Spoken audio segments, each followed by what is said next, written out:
Hey guys, it's Kevin, another movie for guys. Now this movie reviewing, this is a movie that I was definitely really looking forward to seeing, after all the hype that this movie has gotten, I was definitely really looking forward to.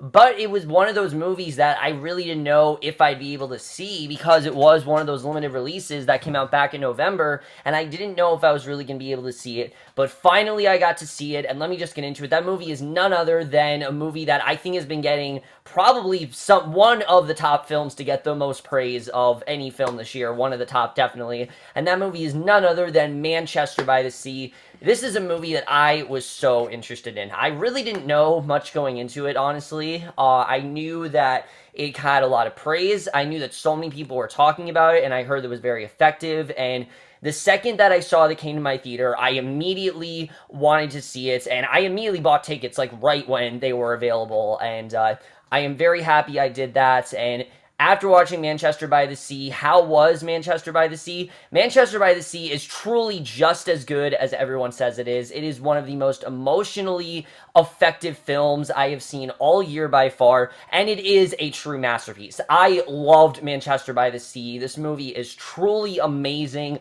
But let's just get to the plot of Manchester by the Sea, which, like Moonlight, I'm going to try to keep this very brief because I don't want you guys to know a ton going in this movie. But the brief plot of this movie is that Casey Affleck plays this guy, Lee, Lee is this guy who, he's very secluded, he's very much by himself, he works as like a handyman, and he's very much alone all the time because of an incident that happened between him and his ex-wife in the past. I'm not going to talk about, but it's a very tragic incident, and one day he is told that his brother Joe, who has a much better life than him pretty much, has fallen off a boat, and they're told that, okay, he has 10 to 12 months to live, so Lee thinks that everything's gonna be fine. But then an hour later, his heart actually ends up giving out, and Lee is forced to now take in Joe's son, as his nephew, and raise him all on his own without really having any sort of experience as what his kid's really about. This kid doesn't really get a say in that, but through this they get to explore their emotional past together, and that's really all I'm gonna say because I don't want to spoil anything else about this movie. But let's just get right into this movie, starting off with the cast. Now, one of the things that very much pulled me into this movie was the cast. I heard so many amazing things about all the performances in this movie and how they are Oscar-worthy. And let me just say that I think everyone in this movie honestly gave an amazing performance. I think everyone definitely deserves some kind of recognition. But without a doubt, the star of this movie is Casey Affleck.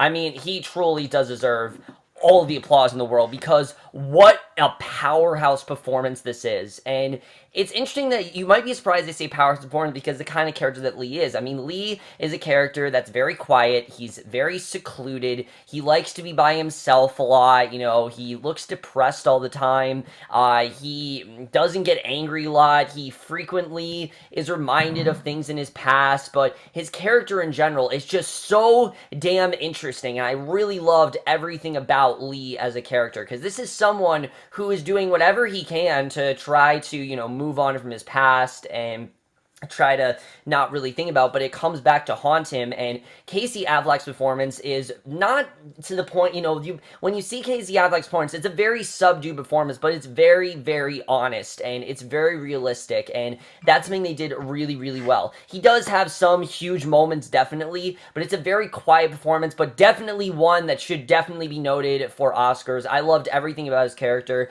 I think he truly is one of the most well-realized characters there is. I mean, he is a past that truly is horrifying, and what he did I'm not going to spoil, but it really is just one horrible incident that really was no one's fault, and I really did love that about his character. He has a lot of regret of what he did. He's taken the guilt over many things, including his brother. He's taking the guilt over many things in his life, and seeing him try to abandon all that, I just thought was very well fleshed out. I really care about his character. I think he is by far the best thing about this movie. This is Casey Affleck's movie, and if Casey Affleck wasn't as good, this movie in general would not be as good. However, I am happy to say that I think the rest of the cast, while Casey Affleck is the star here, the rest of the cast gave just as good performances. And someone who I really don't think has been mentioned a ton is Lucas Hedges as Patrick, the kid that Lee has to end up taking in. I thought was great in this movie. Now, Patrick is your typical teenager. This is someone who he's in a band, he has two girlfriends, he's kind of a player in that sense, but he's also someone who is going through a very rough loss. I mean, he just lost his father, and seeing his grief over his father and having that correspond with what Lee is going through, I thought really added this movie. Their relationship is so interesting. The way that they start off not really liking each other, and yes, it's something we've seen before, but the way that these two kind of rely on each other and really do need each other, I thought was so well done. I thought Lucas Hedges definitely, two scenes in particular, definitely made me think that he should definitely get a Best Supporting Actor nomination. I don't know if he's going to get it. I think, Affleck is definitely a star here, but I think there were some scenes where he was just as good. I think he really did a great job, and I can't wait to see what else this kid is going to do, because he really did do a great job in this movie. And I was very surprised because I really haven't heard much about him, and I don't really know why. I think he's just as good as Casey Affleck, and I'm really hoping that he does get some recognition. But Michelle Williams in this movie, what an incredible role, and she's not in this movie nearly as much as you think, even though she's billed as a second main character. Be prepared, she's not in this movie a ton. But the reason that she's billed as a second main character is because she is the second most important character in this movie, really. I mean, especially what Lee is going through. It does involve her. I'm not going to say what it is, but the scene you see on the poster is an incredible scene. The way that these two have this conversation, there's been a horrible, horrible incident in their past that is kind of hard for them to get through, and she, again, gave a very honest performance, and one scene in particular I think definitely should give her at least Best Supporting Actress. I think she was really great here. I really loved Michelle Williams in this movie. I think she really did a great job, and she really was great. And then Kyle Chandler in this movie, I thought they did a really good job with, because, yeah, like I said, he does die very early on in the film, which is not a spoiler, it's part of the plot. But they do, in fact, use his character through flashbacks, to see the relationship, and I thought he definitely was really good. I definitely thought his performance was very well done. You could see the relation that him and Lee had, the way he tried to help Lee go through what he did, and I just thought his character in general, I definitely really did like. I think this entire cast is great. I think everyone really did a fantastic job. Even these two girls that Lucas Hedges' characters, Patrick, is involved with, one's name Sylvie, and the other's name is Sandy. I even thought they were interesting. There's a funny subplot going on with him and this girl Sandy, and I thought even she gave a good performance. I really think everyone did a really great job here. One of the best casts of the year by far, and definitely one that, like I said, I would be very surprised if we don't hear about come Oscar season. So the cast here really is fantastic, but let's talk about the directing and the writing, because, wow, I mean, when it comes to directing and writing, this is one of the most well-realized films in terms of directing and writing. Like I said, I do think this is Casey Affleck's film, and I think he's the thing that completely elevates this movie from being something good to something amazing. But the directing here by Kenneth Lonergan is still nothing to sneeze at. I mean, he did an incredible job directing this movie. Like I said, it's a very realistic film, and that's something that I definitely really did appreciate. And because it's realistic, it's not completely dreary the entire time. Yes, there are definitely some scenes that are very hard to watch, and I will definitely say this is definitely like Moonlight, a movie you know what you're getting into, because this is not an easy watch. It really is not. I mean, especially when you find out what the incident was, and how it happened, and the way it was played out. I mean, I can't really think of something more tragic than what we find out happens in this movie. It really is one of the most tragic things you could possibly think of, and it's probably not something that you're really gonna expect, but I really thought that was a very shocking reveal, definitely, when we got to that. But I thought the directing here was just so well done. Some moments in this movie are really fun, and then some are absolutely tragic, and it really is directed in the way that life is. Life has some fun moments, and then it has some very sad moments, and I thought the way that Kenneth Lonergan directed that here was fantastic. I definitely felt for everything that was going on. I think his directing was just so well realized, and I really did love that here. But when it comes to the writing, I know I said that Moonlight is, one of my favorite screenplays of the year. This is the the best screenplay I have heard all year, without a doubt. I mean, the scenes in this movie are really hard hitting, but this is a completely dialogue driven film. There's not a there are some scenes that maybe have a little bit of action, but this is a movie that I was so into from the beginning, just knowing what was going on, the way the story was told. I just thought it was really well handled. And this movie has a fantastic message, really, I think, about guilt and how we tend to blame ourselves for things that really couldn't be helped and really couldn't have been stopped either way. And I think it's something that the movie showed very well, but also has a great message of moving on and really how certain things that you might want to get fixed can't really be fixed. And it was a very rare message that I was very surprised about, but I definitely really did love the way it was done. I have to say this, the way the stories handled in this movie also very much surprised me, because yes, this is a story that's been done before where, you know, someone dies and they have to take them in, but it's probably one of the most realistic interpretations of the story that I've seen. There is no random dramatic moment that separates these two characters. There is no crazy person in this movie who, you know, wants custody of the nephew or anything. No, the situations they go through in this movie are completely realistic, are completely well handled, and nothing really took me out of the film. I think everything that they went through here is completely plausible. It's completely understandable what they went through, and again, a lot of it is not really anyone's fault, and that's something that I really did love, is that there's really not a villain in this movie, which is very rare nowadays. I mean, every movie seems to have some kind of villain, but this movie really does not have a villain. The villain in this movie is grief and regret and accusing yourself of things, and that's something that was just so well done here. I think they really handled that very well, and I think that that message was just so well portrayed over everything that was going on. And like I said, the characters in this movie, I think, were entirely fleshed out perfectly. All the characters here, you really do understand what they're going through. I didn't really think there were any characters that made any sort of movie-type decisions. And I definitely will say,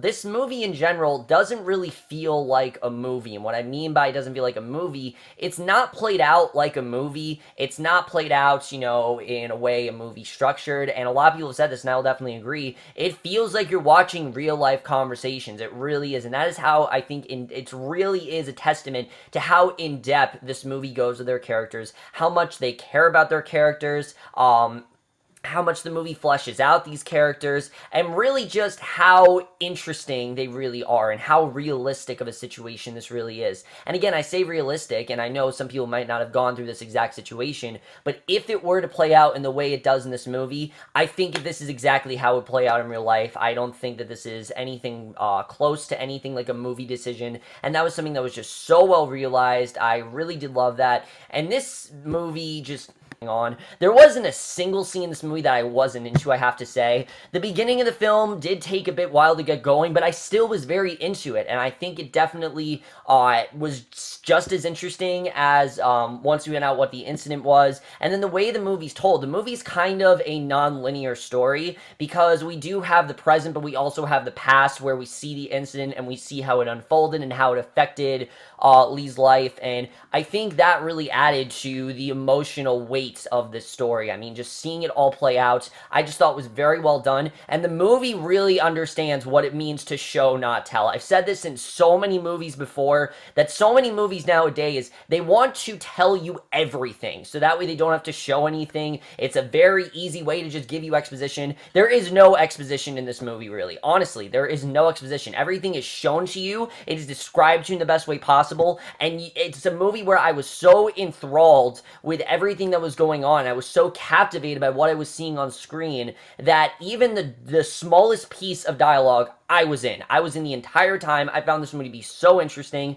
and I really did love the way that everything was done. And the way it is non-linear is also very unconventional, because like I said, throughout the beginning of this movie, we really don't know it's in the past, and when you eventually reveal it, I found that to be by far one of the most emotionally effective scenes, when it involves Casey Affleck in this room, talking to some cops, and I'm not going to say anything else, but that scene in general, if they don't play that scene for his Oscar reel, you know when they always have the Oscar reels and they play scenes, that is the scene that they need to play, because that is the scene that completely hooked me in. I was definitely hooked in the beginning, but I think I wasn't as hooked in until that scene came up, and that's something that I definitely will really give this movie, is that it really does understand. The way it set that all up, I just thought was really well done. And the way the movie really trusts its audience, something that very much surprised me, and that's something I definitely really did enjoy here. Yes, there are conflicts that, like I said, maybe are a bit juvenile, because, you know, there are those teenage conflicts in here, but I thought they were still really well handled. I thought everything in this movie is very realistic, and especially, particularly, the ending of this movie is a very ballsy ending. It's really an ending that I think could really go 50-50 for many people. If you guys don't like, really melancholy endings, this is not really the best movie for you if you don't like really melancholy endings. But for me, I thought the ending was perfect. It was realistic. It was very hard-hitting, but in a way also very bittersweet. And the way the movie ended, I thought really was as satisfying as it could have been, and I really did appreciate that. The cinematography here, don't even get me started with it. The second that we saw those shots of Manchester, I was in. This is by far some of the most beautiful cinematography of the year. Manchester really is a character in this film, especially because of the incident that occurred that drove these two apart. I think definitely Manchester is definitely a character in this movie, and it's very well utilized. I think just the location, and especially the coldness of how cold Manchester really is, I thought was very well handled. You could clearly tell they were filming in Manchester, and I really thought just the view and the way that everything was done, just every shot, there were so many great shots in this movie that I really did appreciate, and the cinematography here really was so interesting, was so captivating, and again, another great thing about this movie that I really did love. The score in this movie is nothing short of tragic. I think when the score comes on, it's not played a ton, but when it comes on, it is very captivating, it is very emotional, it's very raw, and it really makes you feel more emotion towards the situation and what's going on. Some people may feel that they maybe overplayed a ton, but I thought they played it. It was done really well here. I thought the score they really handled very well, and I very much enjoyed that. And honestly, when it comes down to it, guys, did I feel the length in this movie? No. This movie is 2 hours and 17 minutes long, and to me, this movie felt like an hour and 30-minute movie. It really went by that fast. I was into it the entire time. There isn't a single scene that I would really cut out. I was so interested in everything that was going on screen that maybe even if there was a scene, like I said, that wasn't really moving any plot forward, I still was very much into it because, like I said, life is so filled with just random occurrences, and that's something that this movie really understands. This movie understands life really, really well, and that's one of the reasons why I think this movie turned out as good as it is. Something else I really did love when it comes to the editing is that this movie really does know when to cut. And what I mean by that is that it knows when a scene goes on too long or when a scene just isn't really, is filler. The movie never has a scene that I felt went on too long. I think every scene went on as long as it needed to. And like I said, it really does know when to cut and when to not show what it's showing. You know, it only shows the stuff that's really substantial. It shows stuff that it feels is relevant to what's going on. And that's something this movie just understood really, really well. I really did love that, and again, I think really did add to how well executed the movie really was. So overall, guys, I loved Manchester by the Sea. I think this movie is incredible. Again, it's a movie that you definitely know what you are getting into before you watch it. Definitely, it's not the easiest of watch. There are definitely some scenes where, I'm not going to lie, I was on the verge of tears. I might not have cried, but I was definitely on the verge of tears, and I was definitely tearing up at a couple scenes. One scene in particular, I think is very hard not to tear up in. I mean, just seeing the way it's unfolded and everything, I think was very well done. It is a film that has one of the most realistic interpretations of death, grief, and regrets that I have seen in a very long time. It is by far one of the best movies of the year, and I am for sure going to give Manchester by the Sea a 5 out of 5 or an A+. I'm not playing around, guys. This movie truly affected me. It is something that is truly astonishing to watch. There are scenes in this movie that were truly very hard to watch, but then there were some scenes that were also very fun. It's a film I encourage all of you to check out at some point. It's a movie that, like I said, is very realistic. It's very hard-hitting, but if you can handle it, it is a film that I definitely recommend you watch. It is one of the most emotional films, but also one of the most well-done films I've seen all year that truly does understand life in a way that other movies don't, and that's another reason why I loved it as much as I do. Will for sure be on my top 10 list, and the second I was done with it, I couldn't wait to watch it again, and that is when you know you have a great movie on your hands. So overall, guys, Murray Manchester by the Sea. Let me know what you guys thought of this movie, have seen it, loved your thoughts on it. If you guys want me to go more in depth with the way that I thought about the occurrence, things like that, just private message me or something, because like I said, I'm trying my best not to give anything away. I want you guys to go into this movie knowing as much as I told you, and that's it, because it's a movie that's just, it's a movie that I think is better to be seen not really knowing much of anything, and that's something I definitely will recommend with the way this movie is. But that's it for this video. Hope you guys enjoy it. We'll see you guys in my next video, which will be maybe for Legends of Tomorrow, I don't know, maybe a movie review, something like that, but either way, whatever it is, I will see you guys for that. Okay, bye.